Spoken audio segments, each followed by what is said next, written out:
So talk a little bit about what you're doing right now. Yeah, so this is just like a balanced kind of blood flow routine that I do. It pretty much hits every motion that I use. So what you see here is like a rising hook, okay? Right, so I'm posting with supination, right? It's on the inside ledge, so it's something like this, okay? That's what this move is. Then I move to high cup multi, okay? And so this is like a high hook kind of dragging cupping exercise, okay? And these loads that I'm using, super easy. It's just blood flow stuff. How much weight is that? It's like 30 some pounds. The apparatus is like 5 pounds, but I mean, I think I'm working out with, well, you can count it, but I think it's 30, probably like 37 pounds right now. Yeah. And it's just, I move from one exercise to the other in sequence, just the right hand. I give myself a little bit of rest between rounds. And because my next match is King of the Table, I'm training for 6 rounds. So I do 6 rounds right now. So you adjust your training based on the amount of rounds you can have in the match. Yeah, I always do that. So when I'm training East versus West, I'm doing 5. King of the Table, I'll do 6. I mean, you could say you should do 7, but there's a few ways to look at it. What's the most important? 1 round. Then there's the win, 3 rounds or 4 rounds. Then you can count on the war, and that's 5 rounds or 7 rounds. Yeah. You know, but I just keep it simple. And I'm not like training hard. Like, okay, so I'm basing it around 50 motions per. But I don't ever want to get into the burn or into anything hard. So low cut. Okay. So yeah, so I work high cut, low cut, rising hook, top roll, which you just saw there around the thumb. Just get the blood going, get all the tendons activated. And would you say throughout a workout like this, are you hitting every single aspect of your training, or you? This hits everything, and I hit grip at the beginning and at the end. Oh, and I do some. I'll show you everything I do each round. Okay, so then I move into press. And this is very complete. Okay, basically, this is covering every. I'm not going to say every, but this is going to cover most of the fundamental moves in arm wrestling. It's not doing a lot of the kind of weird stuff, but of the fundamentals, this covers just about everything. Yeah. And I'll do this routine, I'll typically do it 3 times a day, 2 times a day when I'm lifting super heavy, but when I'm kind of more in a rehabilitative. On top of your singles. Yeah, on top of my singles, yeah, the singles I'll be doing all day. Depending, sometimes in my routine I'll just do a single before I do this. And then this one is really probably the most important one, the rise. And I do this one with a little bit of kickback.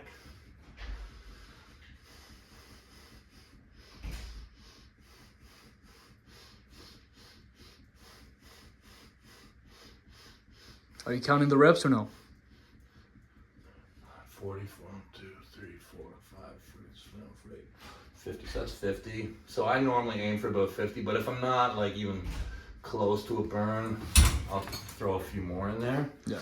And I'll go up every time by 1 1/4 pounds, just to kind of keep the progression going. And then just to augment, I'll just with a band. Because I'll do an actual grip one at the beginning and at the end of this where I actually use real weight, but I just kind of throw some extra grip work in, and sometimes with the grip I'll do about 100, and then and I'm not really counting so much, but see now there's no burn, no burn. Burn.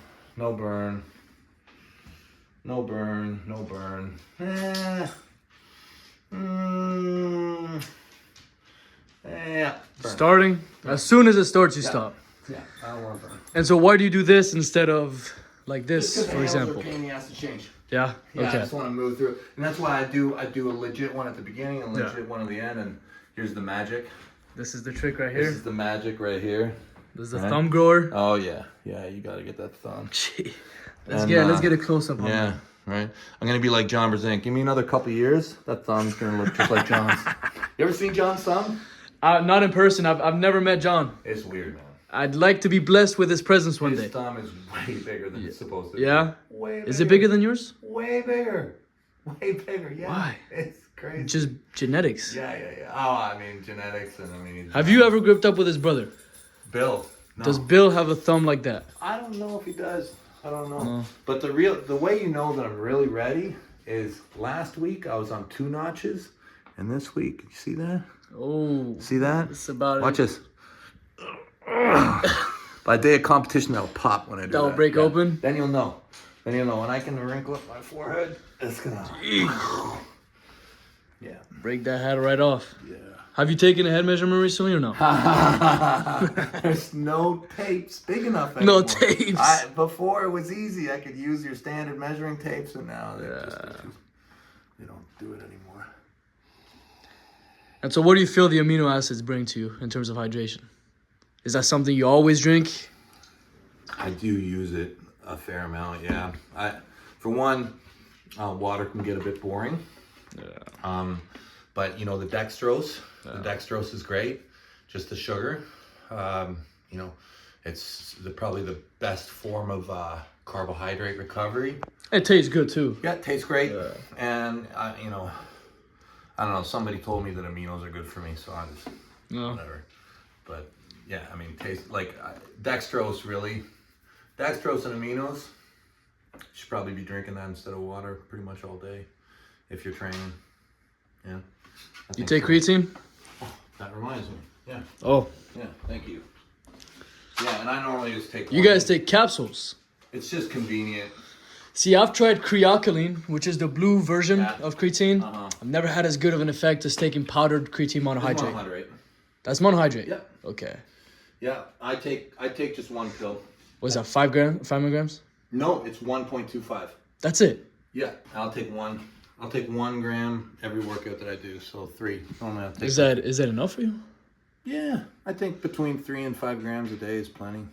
Oh, because you take it multiple times a day. Yeah, I'll take 1. So I normally take like 3.75. Yeah. Because I think it's 1 1/4. I think 1 pill is 1 1/4 grams. Yeah, that's tons. Yeah. And do you ever use this one right here for the cupping? I used to. You used to? I used to, but not so much anymore. No. I'll tell you, cupping is important, but I think most of my game is all rising and rolling and I definitely do all this stuff like you see me do it.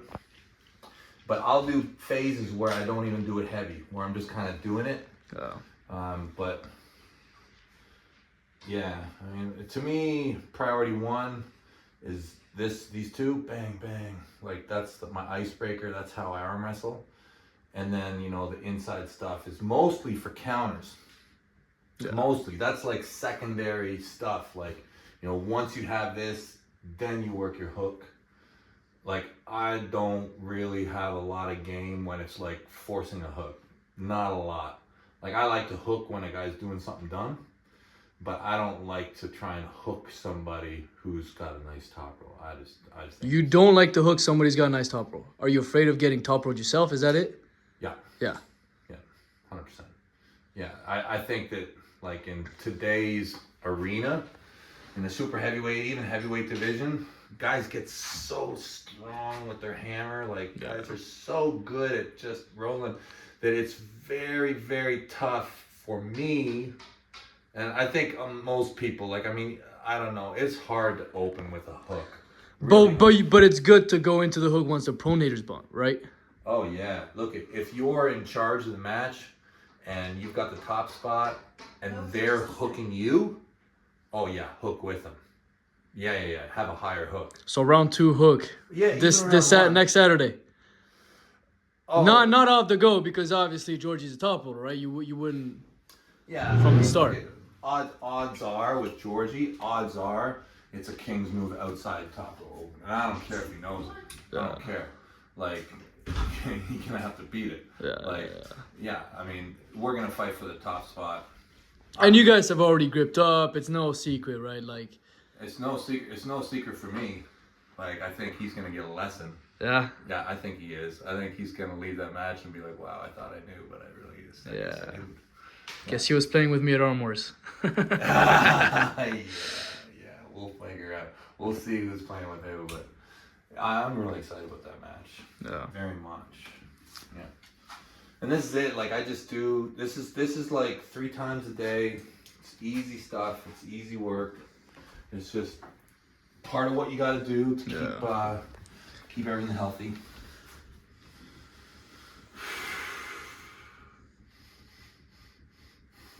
And so, apart from this and the singles that you're doing, are you doing any kind of work for your endurance? No. No. We're going for a walk soon. That's what's happening.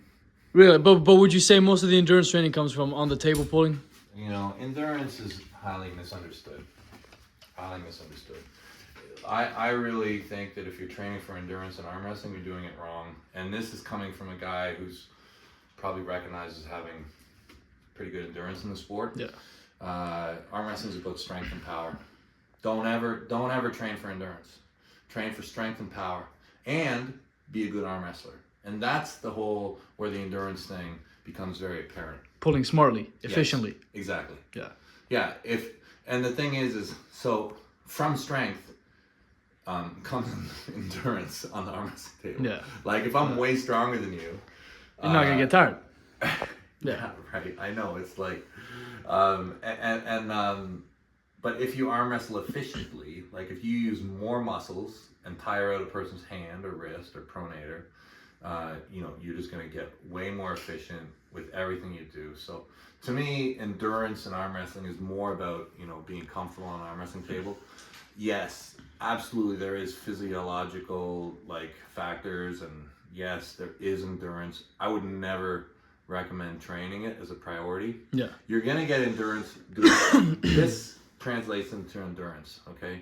Yeah. But you want to be very careful. That's why I say don't go into the burn, because you don't want your body actually to adapt to slow twitch. You don't. You don't want your body to think that it's running a marathon. You don't want that. You want it to be able to recover, yes, but nothing you ever do should be at a cost to your strength or your power.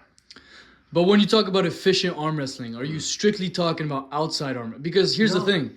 Yeah, but we've seen you practice for long periods of time by going outside. Right. Name one person that can pull as long inside.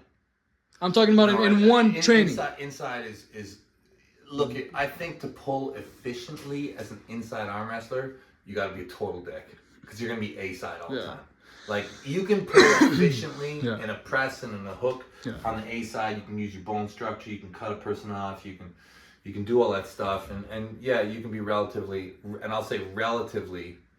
efficient. I do think the outside styles are even more efficient. Yeah. But the thing is on the practice table, when you're arm wrestling guys, if you're a senior guy, you're going to spend most of your time in practice on the B side, I think. Right. I think good table etiquette, you're going to let most guys get better position, and most guys have better position when they're on their side, the winning side of the table. Right. So, you're going to, and the thing is to pull inside on the losing side of the table, I'd say is much more difficult, because you're not going to have the hand and you're not going to have bone line. Okay. A lot of the reasons why inside arm wrestling becomes efficient is because your bone, like your shoulder alignment, is superior to theirs, right? So you're going to be more behind your arm than they are, and this is efficient. But if you don't have that, then you're on your bicep and they can attack you. So it's way harder work. So I mean, yeah. But you started as a hook puller, is that correct? When I was a kid, yeah. So when I was a kid, I was a hook arm wrestler. Like, my grandmother taught me to hook. I hooked all through school before I met a pro arm wrestler. The first pro arm wrestler I met, Devon Larratt, he taught me to pull top roll outside. Yeah, high hook. How was that transition? Easy? I argued with him a lot. I was 18 and I tried to teach him how to arm wrestle. And he was like a world champ. I'm like, what are you doing? It doesn't make sense. So I thought I knew everything, and it took me a while, but I just eventually did what he said. you know, I had my own beliefs, but I just did what he said, and I trained the way he asked me to train. And then I went to the bar, like, and it didn't work on him. Nothing worked on him. So that's probably one of the reasons why I was frustrated. And I felt I could apply more strength on the inside, which is true, but it just doesn't work like that. I mean, you got to attack weakness, not think about where you're strong. So I went to a bar and I used the techniques that he showed me against like full-grown, you know, oil field workers. And I was like, okay, gotcha. I was ripping through them like fucking hot. By going outside. Outside, yeah. Right. I was like, okay, all right. But I'd say from a starting point, like my first few years of competition, I was absolutely inside arm wrestler. Yeah, like absolutely. Like I was trained to pull top roll. I just didn't have a great top roll, and as soon as the match would stop, I'd find a defensive hook, or I'd be pressing in a terrible position. Like when I was first in the sport, I had a tremendous press in terrible position. Like if the match stopped over here, I could just turn, and it was really good. But I blew my elbow, like so many guys do. How early did you? 98, I think. Earl Wilson was in 98. 99. No. It would have been the first year that I was. The first 98? Oh yeah. That was your first year arm wrestling, 98. No, right? It would have been my first year moving back to Petawawa. Yeah. That was 98. Yeah, 98. Yeah. Michael Classic, first year I moved back. I That thought. was our first year. Yeah. Together. Yeah, and I was real fit. I was really motivated. I was crazy about arm wrestling. I was 23 years old, and Earl Wilson was the current world champion. And I thought about it, and I was so great. All I did was train. And I had the whole match planned out, and it went exactly like that. I was like, I'm gonna hit, get behind, and I'm gonna bury him with the press.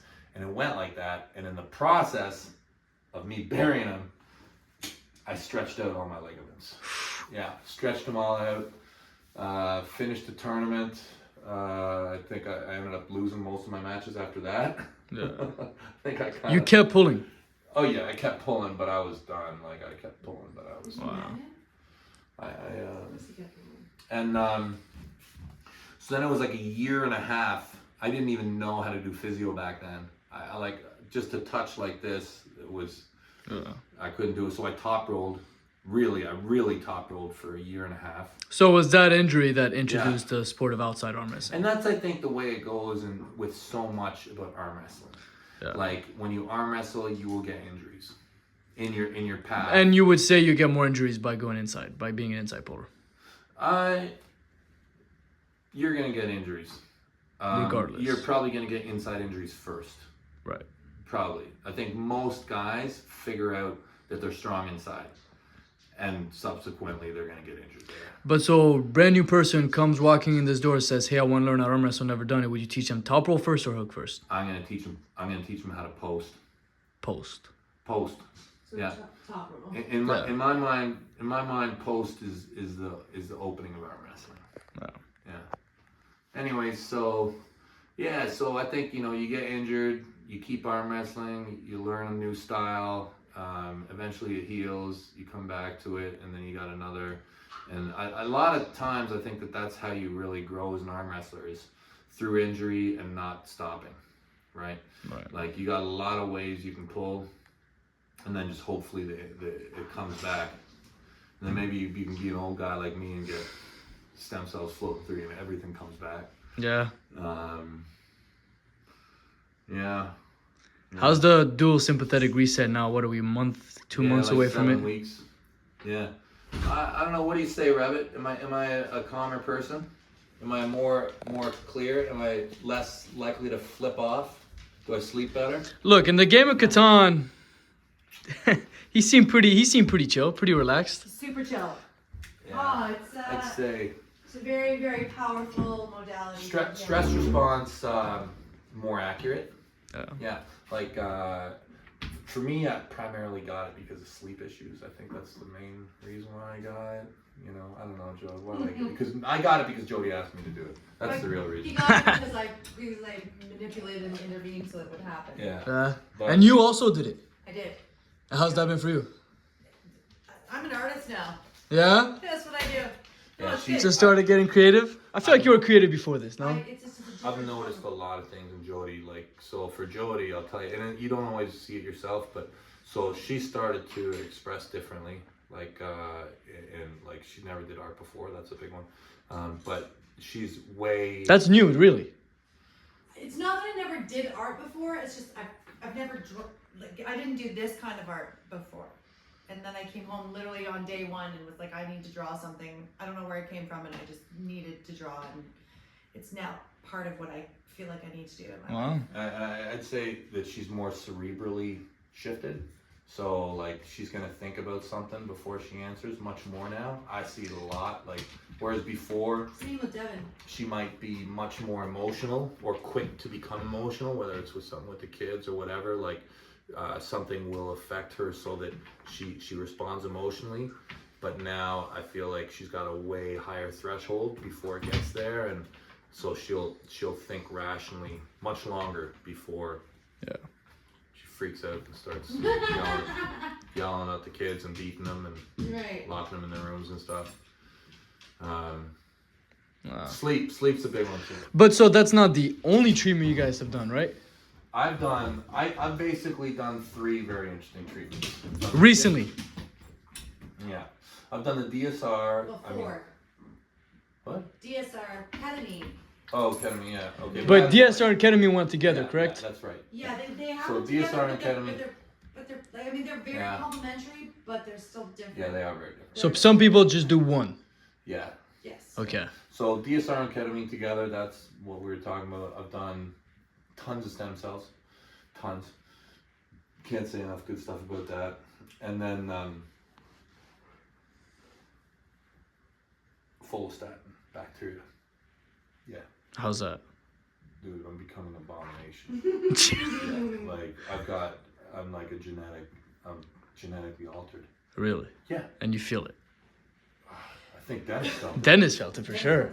I think it's really hard to delineate, Very hard. differentiate between having had all of these treatments back to back. Like I know for me, DSR and ketamine, that's all I had. No, that's not true. I had some stuff too, but I didn't have follistatin. But I'm not sure how easy it is to differentiate between each one of them for specifically what they were worth and where they specifically added value, but they definitely all did. And they've worked very well together. There's no question. No question. So you think the how do you call it? Follistatin. Follistatin has complemented the dual sympathetic reset plus ketamine.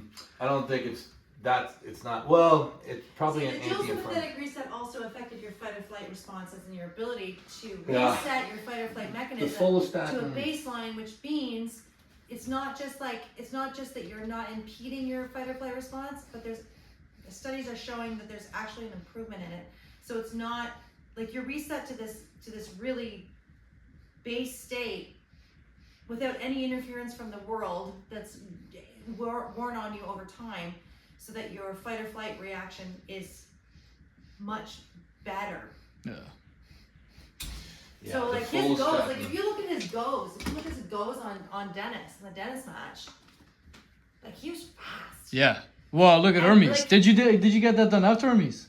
No, it's after Hermes. After Hermes. But this is still. But if you still see, like for me, I saw it. But if you can see his go is. I mean, a lot of the perfect. go is based off of the health of my elbow, which is Sure, probably stem cell mostly. sure, but Everything's working together. It's all compounding. It's 1 + 1 = 3. 1 + 1 + 1 = 7. You know, they all complement and make each one that much better. Wow. Yeah. But the follistatin, it's like an overall anti-inflammatory. Right. And I think how it works is follistatin takes the place of myostatin on the receptor site in the cell. So it'll allow you to continue to grow and become uninflamed. And so. But so does that mean your prior limitations have been broken? Is from what I understand. Yeah, I think it just brings me backwards in terms of like age. Like measurable age, like from a physical standpoint. Yeah. Like I think it just brings me back to a younger place. Yeah. No, it's incredible. I mean, modern medicine is freaking incredible. And I mean, take advantage of it. Take advantage of it. Yeah. Yeah. Like, I mean, I hear doctors talk about, even with the technology that we have now, like, you can have an age now like 150 years, like a functional age of like 120. That's even what we got now. I mean, yeah, it's just gonna keep going.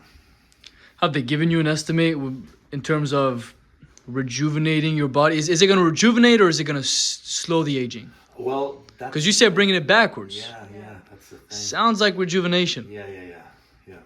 A lot of it is, right? There's certainly a slowing, but there's also a rejuvenation. I'll tell you, look, I mean, right now I'm holding the record. Nobody's been as old as me and held the spot in the super heavyweight division. And, you know, and I feel better. Like, I'm better now than I was. I think you're gonna see this age just gonna be continually pushed back and pushed back. Like, I think where we are now, I think, you know, kids who do it right, geez, I mean, they're gonna be hitting, like, I mean, the level is just gonna be crazy. You're gonna have guys in 30, 40 years. But do you think these treatments can be applied to other sports? Or do you think there's just some... Yeah? Absolutely. Yeah, it's not just arm wrestling. Yeah. If you look at, I'll just talk a bit about DSR. DSR, like, if you, forget sports, not that we're forgetting sports, but forget sports for a second. Like, DSR, some of the, at least anecdotal, if not studied, and I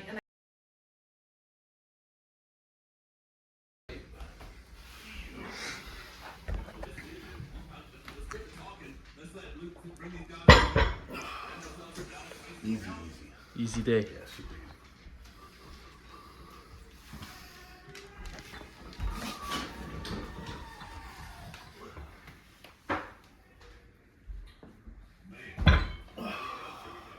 That's it, huh? Yeah, super simple. And this is light stuff for me. Like, I'm just, you know, week out. Yeah. And I never even got heavy. Like, I never even got to my heavy weights. I'm just really just kind of doing rehab. This might even be like my last workout. Like, it might be. Like, I'm getting very close. So tomorrow, nothing, just rest. Maybe I might do some blood flow. I'm like really close. I might do a couple more singles. Like, I never really got to where I'm really pushing. I'm just greasing and greasing and greasing. So.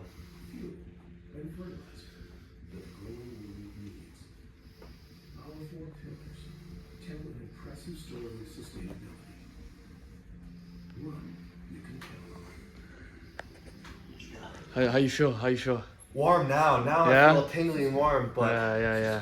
I'm starting to get the after effect now. It feels really good. Yeah, any good matches coming up? Yeah, Brendan Alcestro versus Dallas Langston right now. Is that up right now? Yeah, coming I up. bet you Alcestro wins. Good match though, but I bet you Alcestro wins. We'll see.